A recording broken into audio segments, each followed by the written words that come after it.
Good morning বন্ধুরা, আমি পৌশালী। আমার একটা নতুন ব্লগে তোমাদের জানাই সকলকে স্বাগত। আজকে সকাল সকাল আমি আমার ব্লগটা স্টার্ট করছি। একটা নতুন দিনের সকাল, নতুন সূর্য, নতুন আলো, এই দিয়ে আজকে ব্লগটা শুরু করলাম। আশা করছি সকলে অনেক ভালো আছো, আমিও ভালো আছি। আজকে আমি যখন ব্লগটা শুরু করছি তখন দেখো সূর্যের কি তেজ। আজকে বাইরে প্রচুর গরম পড়েছে, প্রচুর, মানে এত গরম যে ভাবা যায় না। আর গতকাল রাত্রে মানে ভোরের দিকে বেশ বৃষ্টিও হয়েছে। আর দেখো বর্ষার জল পেয়ে আমার বেগুন গাছে একটা ছোট্ট বেগুনও হয়েছে। আর দেখো লঙ্কার গাছে কত লঙ্কার ফুল এসেছে। এবারে মনে হচ্ছে গাছ ভর্তি লঙ্কা হবে। বেশ কয়েকটা ফুল এসেছে, হয়তো তোমরা ক্যামেরায় সেইভাবে দেখতে পাচ্ছ না, বাট হয়েছে। আর আমাদের বাড়িতে গ্যাস শেষ হয়ে গেছে, তাই আজকে ইন্ডাকশানে রান্না, মানে চা থেকে শুরু করে রান্না সবটাই আর কি হবে ইন্ডাকশান ওভেনে।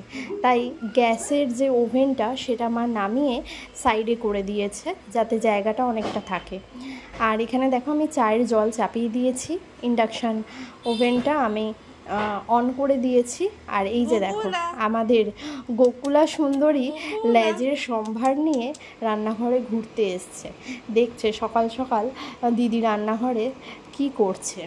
আর এই যে চা পাতা চিনি সব দিয়ে দিয়েছি, এবার শুধু চাটা ফুটে ওঠার পালা।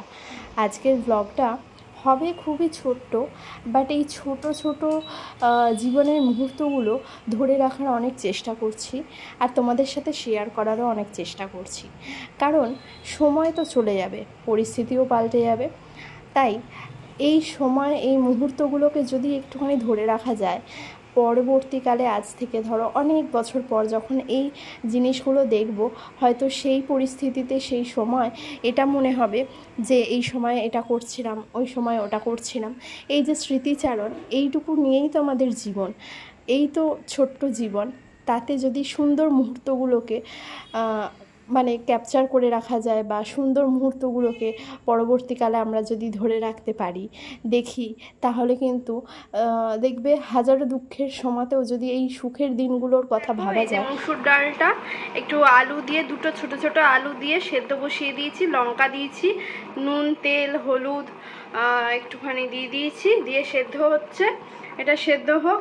আর যেহেতু গ্যাস নেই, একটা মানে এই ইন্ডাকশানে করতে হবে, তার জন্য আগে আগে সব করে নিচ্ছি। কারণ ভাতটা একটু দেরিতে বসাবো, আর তার আগে একটুখানি রেস্ট দেব, কারণ খুব বেশি গরম হলে এটা আবার অটোমেটিক অফ হয়ে যায়। তো এটা আমাকে মিনিমাম আধা ঘন্টা আবার রেস্টে দিতে হবে। তো এখানে দেখো এই যে পোনা মাছটা, এই দুটো মুড়ো আছে, একটা লেজা আছে, ডিফ্রস্ট করতে রেখে দিয়েছি এখানে। আর এটা একটুখানি ভেজে নেবো। ভাই যেহেতু পমফ্রেট মাছ খায় না, তাই জন্য আর কি এটা রাখবো মাছ ভাজাটা।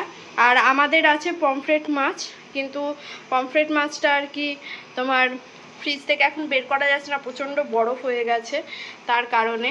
তো বরফটা একটুখানি গলুক, তারপর বের করব, করে ডিফ্রস্ট করতে দেব, তখন তোমাদেরকে দেখাচ্ছি। তো হ্যাঁ, যেটা বলছিলাম, যদি হাজারো দুঃখের মধ্যেও এই সুখের দিনগুলো নিয়ে ভাবা যায়, তখন দেখবে ওই দুঃখের সময়তেও মুখে একটা ছোট্ট মানে কি বলবো, অন্য একটা আলাদা স্মৃতিচারণের যে একটা সুখকর মুহূর্তের যে একটা সুন্দর মুহূর্ত ধরে রাখার ক্ষেত্রে যে একটা শান্তি বা প্রশান্তির হাসি, সেটা কিন্তু ঠোঁটের কোণায় একবার হলেও আসবে। তো সেই জন্যই আমার ভিডিও করা। এই ভিডিওটা আমার এটা একটা মানে শখ বলতে পারো, এই কারণ হচ্ছে আমি চাইতাম সবসময় যে জীবনের ভালো মুহূর্তগুলোকে আমি সবসময় ধরে রাখবো, তার জন্যই এই ভিডিও করা। তো যাই হোক, রান্না এখানে দেখতেই পাচ্ছ, বাটা মাছ আমি ভেজে নিয়েছি, আর ওখানে আমি মানে মুড়ো আর হচ্ছে তোমার কি বলে লেজা একটা ছিল, দুটো মুড়ো একটা লেজা পোনা মাছের, সেটা ঝাল করে নিলাম। এই পমফ্রেট মাছগুলো ভেজে নিচ্ছি। আর এনাদের অবস্থা যথারীতি, এরা মানে খাবে বলে দুপুরের আগে আর কি, মানে লাঞ্চ টাইমের আগে এরা একটা সুন্দর ন্যাপ নিয়ে নিচ্ছে। আর এই যে আমাদের হুলো বাবা সব বসে আছে এখানে। আর বাইরে দেখেছো কত রোদ। থাক বাবা, এই বৃষ্টির থেকে কিন্তু রোদ এমনিতে ভালো, কিন্তু অতিরিক্ত কোনোটাই ভালো না। প্রখর রোদে ঠাঠা করছে একদম বাইরেটা। তো যাই হোক, দুপুরের পর আর কিন্তু সেইভাবে ভিডিও করা হয়নি। একদম রাত্রে একটা মেনু শেয়ার করছি তোমাদের সাথে, সেটা হচ্ছে একটু সুন্দর করে আলুর দম বানাচ্ছি, একদম নিরামিষ আলুর দম, আদা কুচি আর একটুখানি রাঁধুনি, সর্ষে আর ফোড়ন দিয়েছি, হিং ফোড়ন দিয়েছি, মেথি ফোড়ন দিয়েছি। এইভাবে কোনো দিন আলুর দম করে দেখবে, রুটির সাথে খাবো আমরা। তোমরা চাইলে পরোটা, রুটি যে কোনো কিছুর সাথে খেতে পারো। দারুণ হয়েছিল, আমাদের তো খুবই ভালো লাগলো। তো চলো, আজকে ভিডিওটা কিন্তু খুব একটা বেশি বড় করছি না। তোমরা ভালো থেকো, সুস্থ থেকো। আবার কোনো দিন নতুন একটা ব্লগে তোমাদের সাথে অবশ্যই দেখা হবে। ততদিনের জন্য সবাই খুব ভালো থেকো, সুস্থ থেকো। আর আজকের মতন এখানেই টাটা।